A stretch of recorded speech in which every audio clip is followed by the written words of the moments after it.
Election commission కూడా ఎప్పటికప్పుడు complaint చేశాం. ప్రాథమికంగా మాకు పొంగునూరు వచ్చింది, మాచర్లో వచ్చింది, 2 దిక్కల్లో వస్తే అప్పటికే నేను కంప్లైంట్ చేశాం. అధికారులతో మాట్లాడుతున్నాం. అదే మాదిరిగా ఎలక్షన్ కమిషన్ కూడా అప్రోచ్ అయ్యాం. నేను ఒకటే ఎక్స్పెక్ట్ చేస్తున్నా, ఎలక్షన్ కమిషన్ ఆధ్వర్యంలో ఎలక్షన్ జరుగుతున్నాయి. ఇది రాష్ట్ర ఎన్నికల కమిషన్ కాదు. ఆ విషయం ఈ నాయకులు గుర్తుపెట్టుకోవాలి.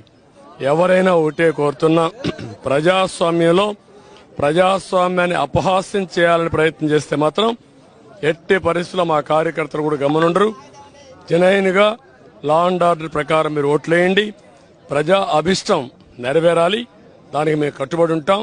కానీ ప్రజాభిష్టాన్ని వమ్ము చేసే విధంగా రౌడీజంతో, గూండాయిజంతో మా ఏజెంట్లు కిడ్నాప్ చేస్తే మాత్రం ఎట్టి పరిస్థితుల్లో పోషించాం.